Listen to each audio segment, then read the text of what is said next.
All right, Mr. Smith. Well, it sounds like this is going to be an excellent thing for you. If you want to just fill out the top part here, and then I'll go ahead and take care of it. The only thing, though, is we're getting older. My wife and I, we just don't like the hassle of change. You know, I totally understand. I don't think anyone really loves the idea of change. It's not like you're going to wake up in the morning and say, I feel like changing my TV today. Yeah, we're kind of set in our ways. We're not, sure. really like that. You know, the thing that you should know about this, usually when people don't like the idea of change, really they're just worried, what if I change and I don't like it, right? Yeah. If you knew for sure you were going to like it, this would be no big deal. There's the thing I found, Mr. Smith, it's pretty easy to guesstimate whether a customer is likely or unlikely to like it.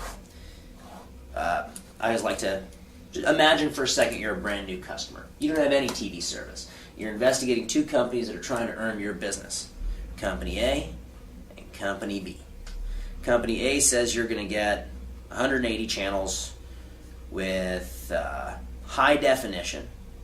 You're going to be able to pause. Remember we talked about that pause feature? You can pause it. And it's going to be $40 a month. Company B says you're going to get 200 channels, but it's just a bunch of stuff you don't care about anyways. No high def, no pause, and this one's going to be $76 a month. If that was the offer, and there's these two new companies, which one would be the better offer? I'd go with the less expensive one. I probably would too. This is the exact same thing. Rest assured, how hard is that little recorder dealio you got? It's like learning a new language or flying on a helicopter.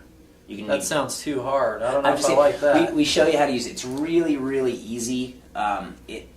You actually have the exact same amount of buttons on your remote now, but we'll give you a brief tutorial on how to use it.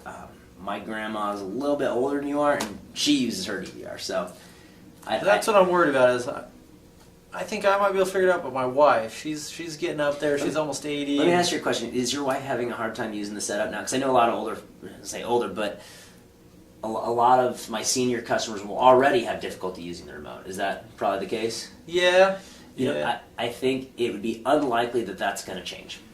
If she already can't use the equipment effectively, she's going to continue to not be able to use the equipment effectively. But that's not taking anything off the table. She already can't use it.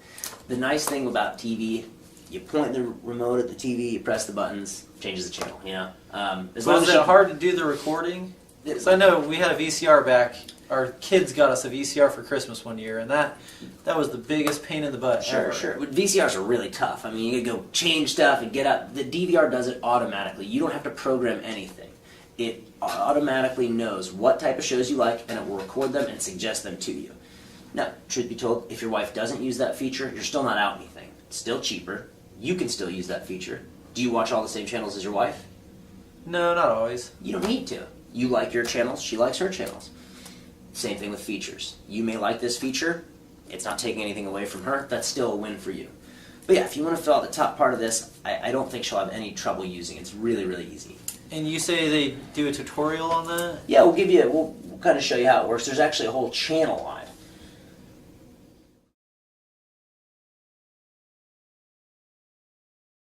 Well, one thing I got to say, John made a great 80-year-old man, didn't he? Indeed, he was very well preserved. I think he must drive a Lexus. I think that guy's probably going to live to 160. At least. I'm just saying. A couple things I wanted to go over that I really, really liked in that one.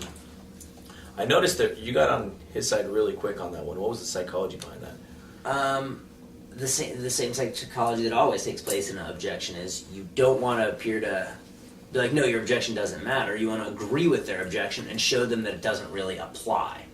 In this example, the idea of change was nonsense. What's it going to change? It's going to change how much money you got left over at the end of the month. That's all that we're changing, really. Same channels, same everything. Mm-hmm. It's the idea of change that's scary. So usually with that objection, just a little bit of reassuring them, taking that little extra time, showing them what's going on, they'll eat it out of the palm of your hand. Especially old people, if you're acting like their grandson and they trust you, and they want to buy something from you. They wouldn't talk to you if they didn't. They just want you to make them feel comfortable.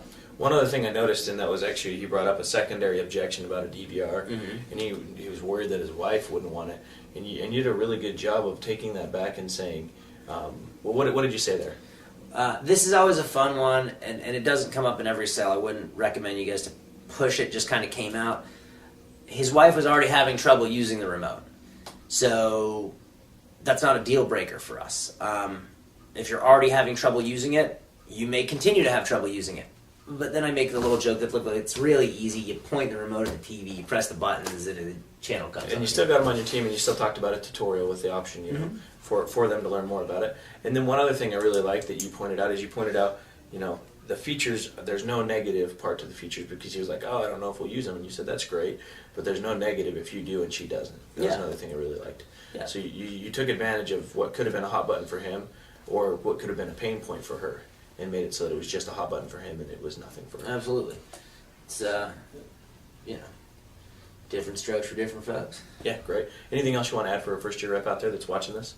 Big thing if you're dealing with the change objection with old people, build rapport, make them feel like they're your grandkid, and reassure them that they're absolutely making the right decision. They work really, really good on that Ben Franklin close where you're showing them the pros and cons. That's kind of why I went to that. And the example I used, and I think you can use that in a exact context, is just say, imagine you're a new customer. You're investigating a new product, and these are the offers. By doing that, you're taking away the idea of change, and you're encouraging the idea of choice. You're giving them a choice, and the choice is obvious. It's not a change. If you're a new customer, which one's better? It's always going to be what we're offering. It's Awesome. really, really good tactic.